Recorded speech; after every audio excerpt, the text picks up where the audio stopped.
অসমত আধাৰ কাৰ্ড প্ৰদান কৰাৰ ব্যৱস্থাটোক আজি কেবিনেটে খুব কঠোৰ কটকটীয়া কৰাৰ বাবে সিদ্ধান্ত গ্ৰহণ কৰিছে।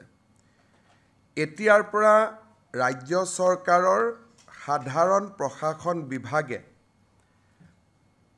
আধাৰৰ যিটো ষ্টেট লেভেল ভেৰিফিকেশ্যন, আধাৰ কাৰ্ড দিয়াৰ আগতে কেন্দ্ৰীয় চৰকাৰে ৰাজ্য চৰকাৰৰ পৰা ভেৰিফিকেশ্যন বিচাৰে আৰু এই গোটেই প্ৰক্ৰিয়াটোক তদাৰকী কৰাৰ বাবে ৰাজ্যৰ সাধাৰণ প্ৰশাসন বিভাগক নোডেল ডিপাৰ্টমেণ্ট হিচাপে কেবিনেটে আজিৰ পৰা ঘোষণা কৰিছে।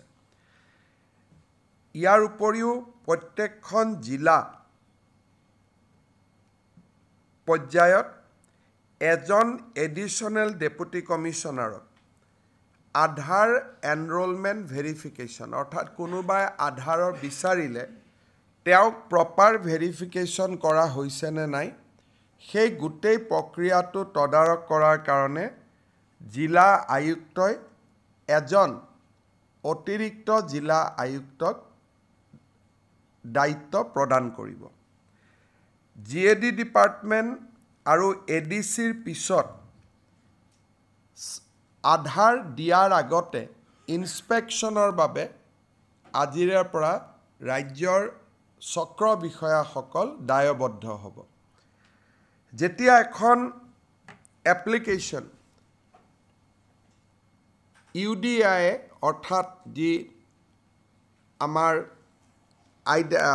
আধাৰ কাৰ্ড দিয়াৰ অথৰিটি আছে, ইউনিক আইডেণ্টিটি যিটো অথৰিটি অফ ইণ্ডিয়া আছে UIDAI, এখেতসকলৰ পৰ্টেলত আধাৰ কাৰ্ডৰ বাবে আবেদন কৰাৰ লগে লগে সেই আবেদনখন টেকনিকেল ভেৰিফিকেশ্যনৰ পিছত ফিজিকেল ভেৰিফিকেশ্যনৰ বাবে ৰাজ্য চৰকাৰৰ পৰ্টেলত আহিব।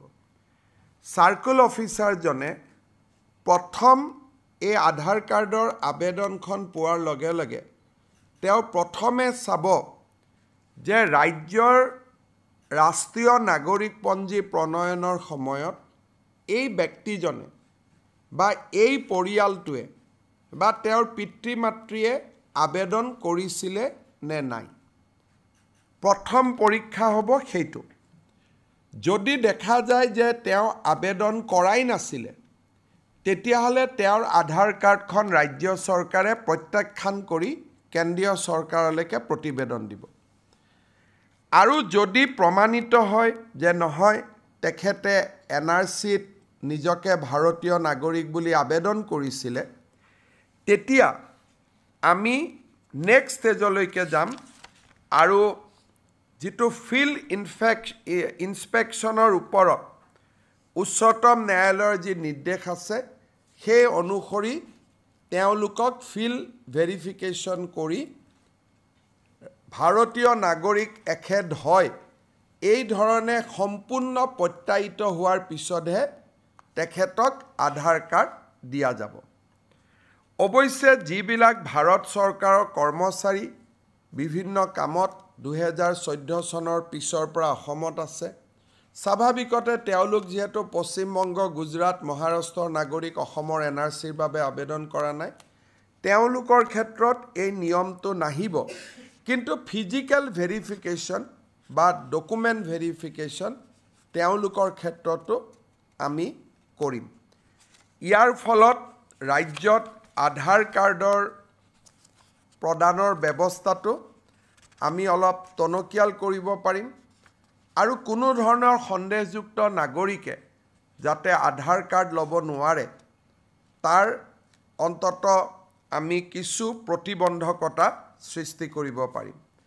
এই নিৰ্দেশ আমাৰ বহু অপেক্ষিত নিৰ্দেশ আছিল।